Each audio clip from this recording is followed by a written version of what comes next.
Hello, everybody. This is Phil Chenevert with episode 18, I think. Yeah, 18 of Word Origins. Um, and we're still in quarantine. Yes, we are.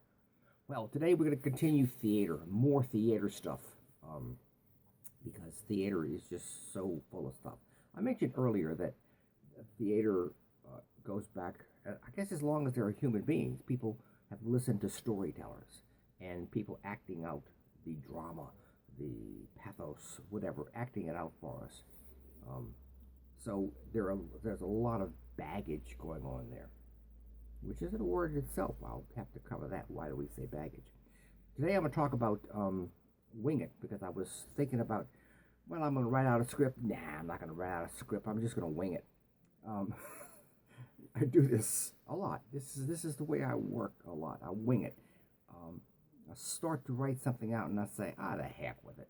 So to wing it means to sort of like trust to whatever happens. I'm going to make a presentation. Do you have it done? Nah, I'll just wing it. Meaning to do it off the cuff. Another phrase, which I'm going to talk about later. Do it off the cuff. Well, wing it comes from the theater, because the theater is built with wings on either side, which you can't see.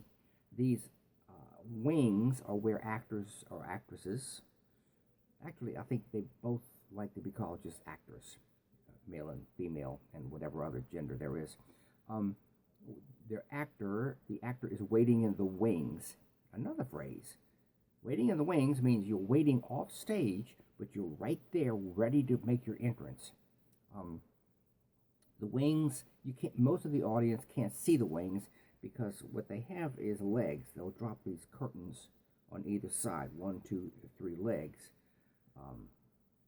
Break a leg. Well, no, I'm not going to talk about that right now, but they have legs, and you can make your entrance on leg 1, on the right or left.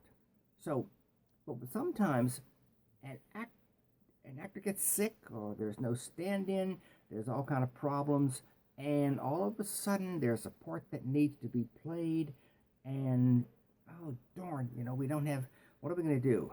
Lucy, you know this part. Well, not really, but can you do it? Yeah, you got to do it for tonight's performance. So Lucy goes on that she's going to wing it, and what that meant was there would be a prompter standing in the wings with the script, who would be there to help her wing it. In other words, she'd be waiting for her next cue, and they would give it to her. They would whisper it to her off stage, but they would be waiting right there in the wings with the script, telling her what the next words or what her next line was. That's where we get the phrase wing it. And of course, waiting in the wings, I was left waiting in the wings, meaning you're waiting to go on, and you're ready, but you're kept waiting. That phrase that we use every day comes from the theater.